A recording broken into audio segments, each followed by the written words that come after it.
The urban loneliness represents one of the greatest contradictions of modernity.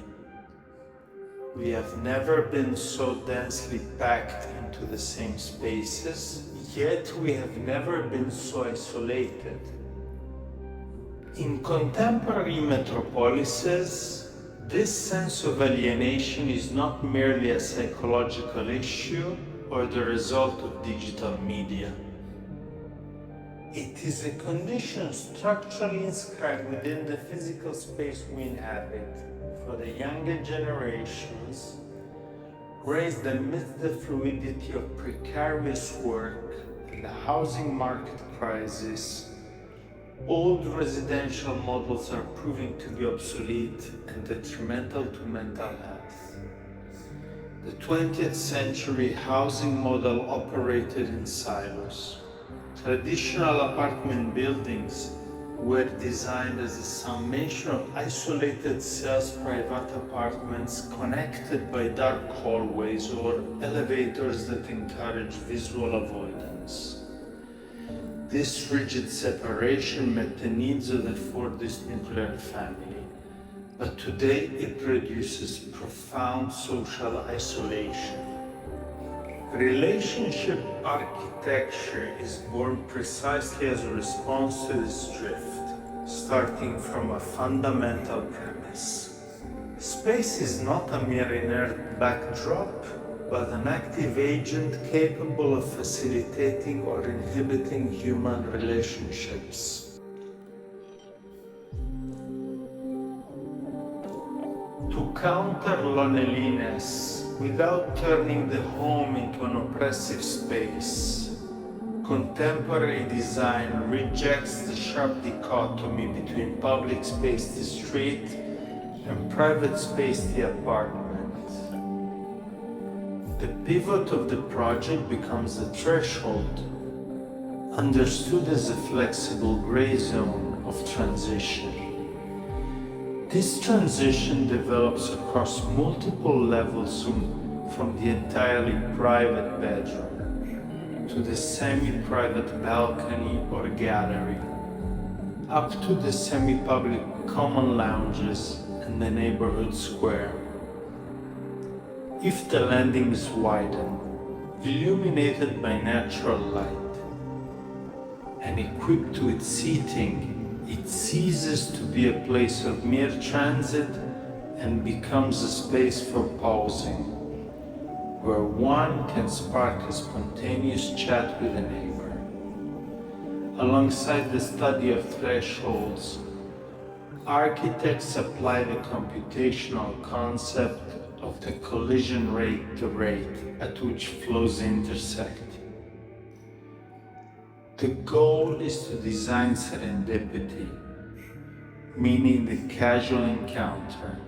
If everyday life functions, such as the laundry room, are elevated and placed at the nerve centers of the building, perhaps on the roof, paired with a cafe or an urban vegetable garden, the functional act of washing clothes transforms into an opportunity for fluid, unforced socialization.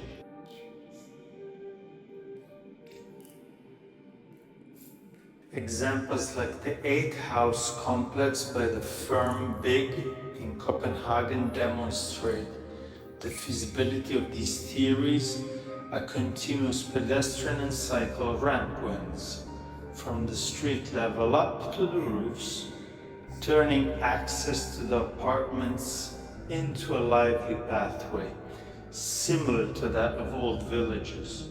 On the social inclusion front, the Winzerast Tendrim project in Vienna shows how equal cohabitation between university students and formerly homeless individuals, supported by large collective kitchens and artisan workshops, can deconstruct isolation through the sharing of daily life.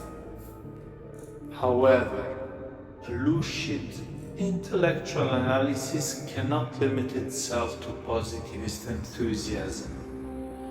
While relationship architecture promises community, the logic of late capitalism risks turning it into a tool for speculation and control. The first major critical node concerns the compression of private space as a profit strategy. Under the catchy rhetoric of the sharing economy, own nothing, share everything, large real estate investment funds carry out ambiguous commercial operations. Reducing private rooms to microscopic dimensions, often under 12 square meters, to expand common lounges or co-working spaces allows them to increase the density of tenants per building, maximizing rental income per square meter. In this scenario, the promise of community risks becoming an ideological justification for selling less private space at higher prices, masking youth housing precarity as a minimalist lifestyle choice. Secondly, we often witness phenomena of social washing. True public space is inclusive by definition. It welcomes the elderly, the child, the wealthy, and the marginalized. Conversely, many modern corporate co-living complexes offer a prefabricated, sheltered sociality targeted at an ultra-homogeneous demographic of young professionals with similar incomes. This does not cure the structural loneliness of the city, but rather creates bubbles of gentrification that exclude the weakest segments of the population.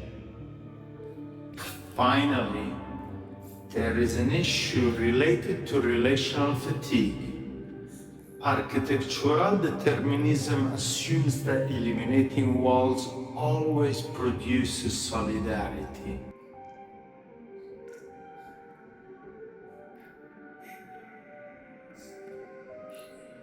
On the contrary, hyper-visibility, large glass windows, the lack of blind spots can generate social performance anxiety and control neurosis.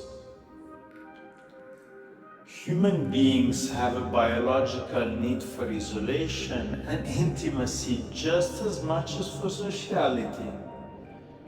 When a place to truly hide from the other is lacking, forced proximity translates into apathy and a rejection of interaction. Relationship architecture has the great merit of bringing the civic value of brick and mortar back to the center of design. However, physical space is a necessary but not sufficient condition to cure isolation.